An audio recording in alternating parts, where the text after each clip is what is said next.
The fluorescent lights of the hospital waiting room buzzed overhead like a swarm of anxious bees, their cold glow reflecting off the linoleum floor that had been walked over by thousands of desperate souls before him. Marcus Rivera sat hunched forward in the uncomfortable plastic chair, his calloused hands clasped together so tightly that his knuckles had turned white, his eyes fixed on the double doors that separated him from his entire world, his 8-year-old daughter, Sophia. The pneumonia had come suddenly, viciously, turning what had started as a simple cough into a life-threatening emergency that had brought them to this sterile purgatory at 3 a.m. Marcus had no insurance, no savings left after paying for last month's treatments, and no idea how he was going to afford whatever came next. He was alone in every sense of the word, a 32-year-old single father whose wife had abandoned them 4 years ago, leaving behind nothing but unpaid bills and a little girl who still sometimes cried for her mother in the night. As he sat there, throat tight with unshed tears, watching other families embrace their loved ones while he waited in solitary dread, Marcus had never felt more invisible, more forgotten by the world, until the moment the waiting room doors opened and someone saw him, truly saw him, in a way that would change everything. If you believe in second chances, in the power of kindness to transform lives, please hit that like button, share this story with someone who needs hope today, and subscribe to our channel for more inspiring stories. And tell us in the comments, where are you watching from? Your support means everything. Marcus had been working 3 jobs to keep their small apartment and put food on the table. He delivered packages before dawn, worked construction during the day, and cleaned offices at night, sleeping in fragmented chunks that never quite added up to rest. Sophia was his reason for breathing, the only light in a life that had grown increasingly dark since her mother, Vanessa, had walked out without warning, unable to handle the responsibilities of motherhood and marriage. Vanessa had been chasing something. Freedom, excitement, herself, and she'd found it in the arms of someone wealthier, someone who could offer her the lifestyle Marcus never could. The divorce papers had arrived via courier, signed and sealed, with a note that simply read, "I'm sorry, I can't do this anymore."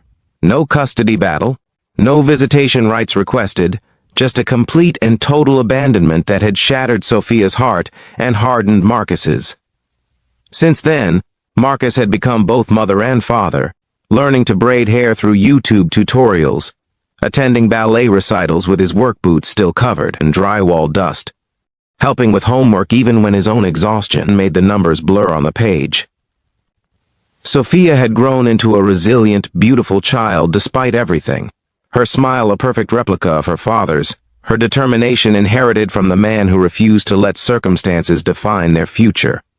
She collected drawings of families in her school notebooks, always including a mother figure that looked nothing like Vanessa, taller, kinder, with arms that wrapped completely around both her and her father.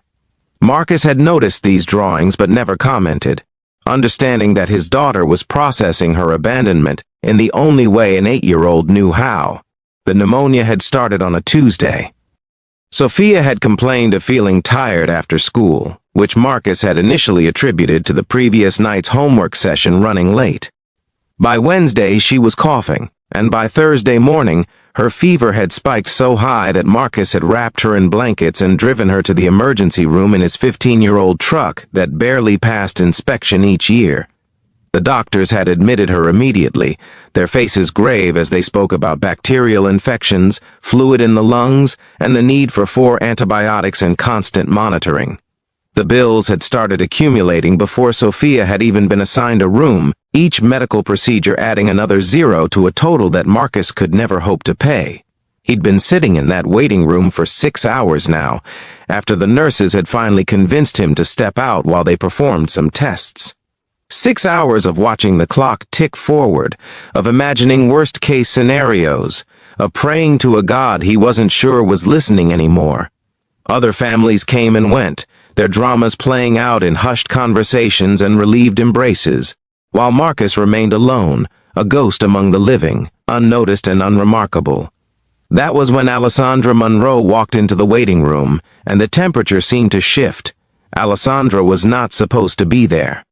As the CEO of Monroe Technologies, one of the fastest-growing tech companies in the country, her nights were usually spent reviewing quarterly reports or attending charity galas where wealthy people congratulated themselves for caring about the less fortunate. But tonight, she was visiting her longtime assistant's father, who had been admitted for a routine procedure that had gone longer than expected.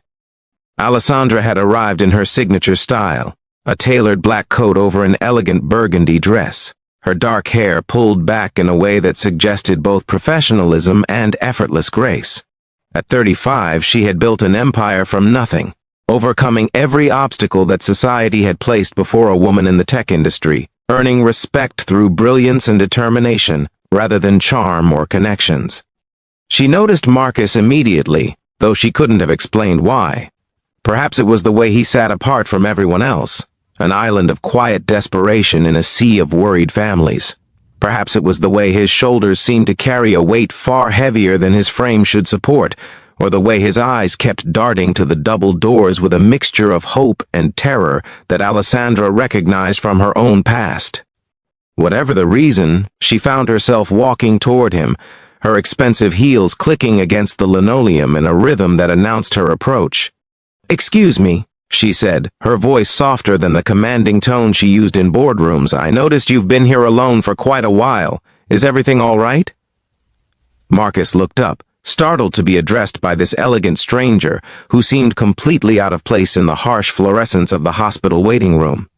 For a moment, he was speechless, taking in her concerned expression, the genuine care in her eyes that didn't match the expensive clothes or the air of authority she carried like a second skin.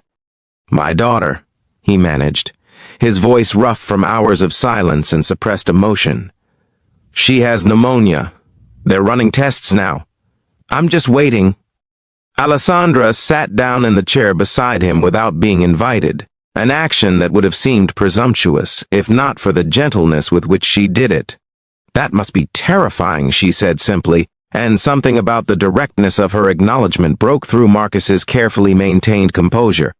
"I don't know how I'm going to pay for all of this," he heard himself saying, words tumbling out like a confession he'd been holding back for too long. "I work 3 jobs and it's still not enough. Her mother left us 4 years ago and it's just been Sophia and me ever since. I'd give anything to trade places with her to take on her pain, but I can't, and all they keep bringing me are forms to sign and bills I can afford and—" He stopped abruptly, shocked at his own vulnerability, embarrassed to be spilling his life story to a complete stranger. But Alessandra didn't look uncomfortable or eager to escape. Instead, she reached out and placed her hand gently over his clenched fists, a gesture so simple and yet so full of human connection that Marcus felt his eyes begin to sting with tears he'd been fighting all night. "What's your daughter's name?" she asked. "Sophia. Sophia Rivera. She's 8 years old and she's the bravest person I know." Alessandra smiled, a real smile that softened her entire face. "I can tell she has a remarkable father. The way you talk about her, that's love. That's everything that matters." They talked for the next hour, though it felt like both minutes and days simultaneously. Marcus learned that Alessandra had grown up in poverty, raised by a single mother who had worked herself to exhaustion to provide opportunities her daughter could seize. He learned that Alessandra had put herself through college and graduate school, building her company from a garage startup into a billion-dollar enterprise through sheer force of will and innovation. She, in turn, learned about Marcus's life, the construction sites and delivery routes, the bedtime stories and school lunches packed with love if not variety, the fierce devotion of a father who refused to let his daughter feel anything less than cherished despite their circumstances. When the doctor finally emerged through those double doors calling for Marcus Rivera, Alessandra stood up with him, her hand finding his arm in a gesture of support that felt entirely natural despite their brief acquaintance. The news was cautiously optimistic. Sophia was responding to the antibiotics, her fever was breaking, and she was asking for her daddy. The relief that flooded through Marcus was so intense that his knees actually weakened, and Alessandra's grip on his arm tightened, steadying him.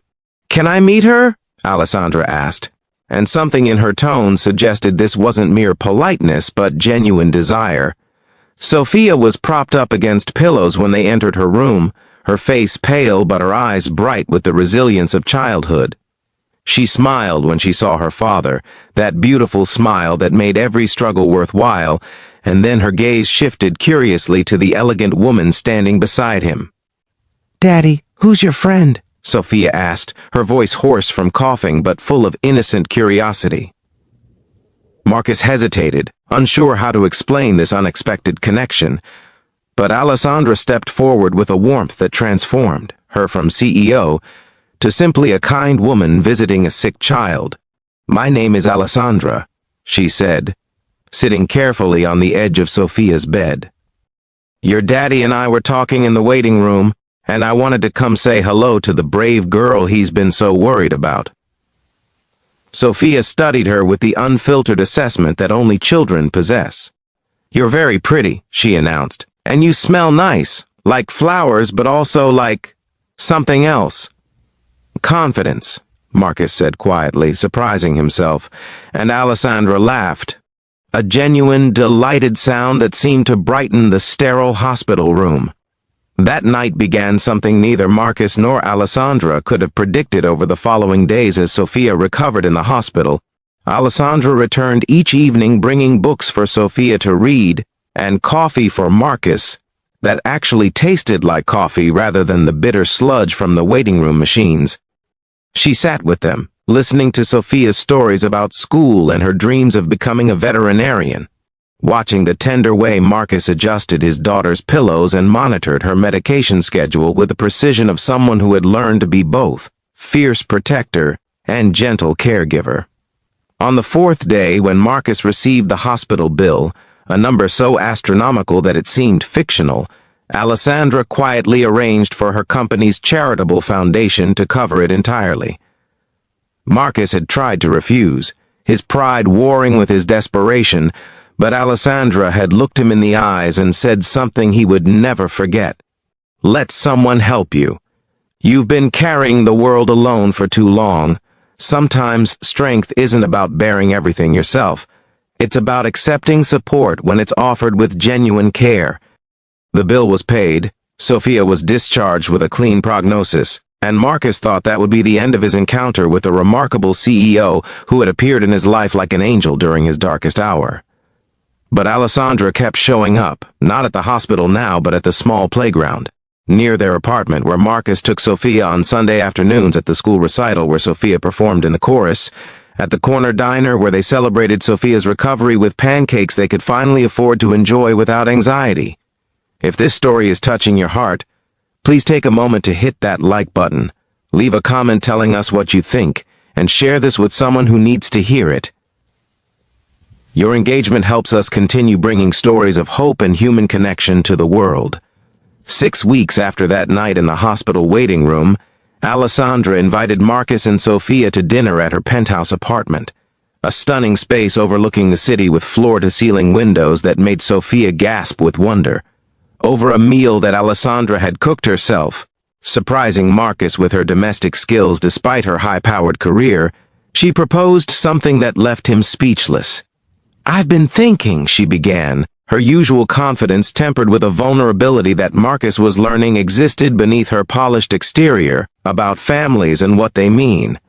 "I built a company, achieved every professional goal I set for myself, but somewhere along the way, I forgot to build a life. I forgot that success without people to share it with is just an impressive obituary waiting to happen." Sophia was coloring at the coffee table nearby, humming to herself, blissfully unaware of the significance of this moment. "Marcus, I'm not asking you to love me. I'm not even asking you to like me romantically, though I'll admit that I've developed feelings for you that go beyond friendship. What I'm asking is whether you would consider allowing me to be part of your family, legally, publicly, as your wife." Marcus stared at her, certain he had misheard, but Alessandra continued, her words coming faster now, as if she needed to get them all out before courage failed her. "I know this sounds insane. I know we've only known each other for 6 weeks. But I also know that in those 6 weeks I've felt more alive, more purposeful, more connected to something real than I have in my entire adult life. I see how you love Sophia, how you've sacrificed everything to give her a good life, and I want to be part of that. I want to help. I can offer you financial security, yes, but more than that, I can offer partnership. Someone to share the burden, someone who genuinely cares about both of you. She pulled out a document then, placing it on the table between them. This is a prenuptial agreement. It protects both of us legally, but also ensures that regardless of what happens between us romantically, Sophia will be provided for. Education fund, health care, everything. And you could quit 2 of those jobs. Spend time with your daughter, build the construction business you told me you've always dreamed about starting. I'm not trying to buy you, Marcus, I'm trying to offer you a partnership, a chance at a different kind of life. Marcus picked up the document with shaking hands, scanning words that seemed too generous to be real. Everything she was offering, everything she was proposing, it solved every material problem he faced. But more than that, he realized as he looked at Alessandra's nervous, hopeful expression, she was offering something he hadn't even known he was missing. Companionship, understanding, a connection with someone who saw him not as a charity case but as an equal deserving of support and respect. Why? He asked simply. Why us? Alessandra's eyes glistened with unexpected tears. Because when I saw you in that waiting room, I saw my mother. I saw someone who was giving everything and getting so little in return. Someone the world had overlooked despite being worth more than all the wealthy connected people I deal with every day. Because Sophia reminds me that innocence and hope still exist, that not everyone becomes cynical and hard. Because you 2 represent something I thought didn't exist anymore. Pure, unconditional love. And because, selfishly, I think you might be the family I've been searching for my entire life without realizing it. Marcus looked over at Sophia, who had stopped coloring and was watching them with that unnervingly perceptive gaze children sometimes have. What do you think, Angel? He asked his daughter. Alessandra is asking if she can be part of our family. What do you say? Sophia tilted her head, considering with the seriousness of someone making a life-altering decision. Then she walked over to Alessandra and climbed into her lap, a gesture of trust that made both adults' breath catch. Can I call you Mom? Sophia asked, her small voice carrying a hope that broke and healed Marcus's heart simultaneously. Alessandra wrapped her arms around the little girl, tears now flowing freely down her composed face. I would be honored, she whispered. So honored. The wedding happened quietly 3 months later, a simple ceremony at City Hall with Sophia as their only witness, wearing a new dress that Alessandra had let her pick out herself. The media would eventually discover the marriage. CEO Alessandra Monroe wed to construction worker Marcus Rivera in what tabloids called either the most romantic story of the year or a calculated business move, depending on the publication's cynicism. But Marcus and Alessandra didn't care about the headlines or the speculation. They were building something real, something that had started in the most unlikely of places and grown into a genuine partnership based on mutual respect, shared values, and an evolving love that deepened with each passing day. Marcus did start his construction company, with Alessandra as a silent partner who offered business advice but never tried to control his vision. Sophia thrived, finally having the stability and security she'd been missing her entire young life, along with a mother figure who attended every school event and tucked her in at night with stories about breaking glass ceilings and believing in yourself. And Alessandra discovered that the family she'd built was far more fulfilling than any corporate acquisition or quarterly earnings report could ever be. Before we conclude this story, if it moved you, if it reminded you that unexpected connections can change everything, please leave a comment below. Tell us about a time someone appeared in your life when you needed them most. Your stories inspire others. 1 year after their marriage, on a quiet Sunday morning in their home, a compromise between Alessandra's penthouse and Marcus's apartment, a spacious house with a yard where Sophia could play. The 3 of them sat together on the couch, Sophia nestled between her parents as they watched her favorite movie. Marcus looked at his wife, this extraordinary woman who had chosen them when she could have chosen anyone, and felt a gratitude so profound it seemed inadequate to express in words. "Thank you," he said simply, and Alessandra understood that he wasn't just thanking her for the financial support or the opportunities she'd provided. He was thanking her for seeing him, for valuing him, for choosing their little broken family and helping to make it whole. "Thank you," she replied, "for letting me in, for trusting me with your daughter, for showing me what actually matters." Sophia looked up at both of them, her face glowing with contentment. "I love you both so much," she announced, and then returned to watching her movie as if she hadn't just articulated the entire meaning of their existence. The lonely single dad who had waited in that hospital corridor, invisible and desperate, no longer existed. In his place was a man who had learned that vulnerability could lead to strength, that accepting help wasn't weakness, and that sometimes the universe sent exactly the right person at exactly the right moment to change everything. And the CEO who had built an empire but forgotten to build a life had discovered that true wealth wasn't measured in quarterly earnings, but in bedtime stories, family dinners, and the simple, profound privilege of being needed and loved. Their story wasn't a fairy tale where everything was perfect. They argued sometimes about parenting styles and work-life balance. Marcus occasionally struggled with feeling like he didn't belong in Alessandra's wealthy social circles, and Alessandra sometimes reverted to her CEO mode when family decisions required partnership rather than executive orders. But they worked through every challenge together, committed to the family they had chosen to build, bound not just by legal documents but by genuine affection and respect that grew deeper with each shared experience. And Sophia, the little girl who had once drawn imaginary mothers in her notebooks, now drew pictures of their real family. 3 people holding hands, standing in front of a house that finally felt like home, surrounded by hearts that represented all the love that had found them when they needed it most. In every drawing, the 3 figures were smiling, and each smile was absolutely perfectly real.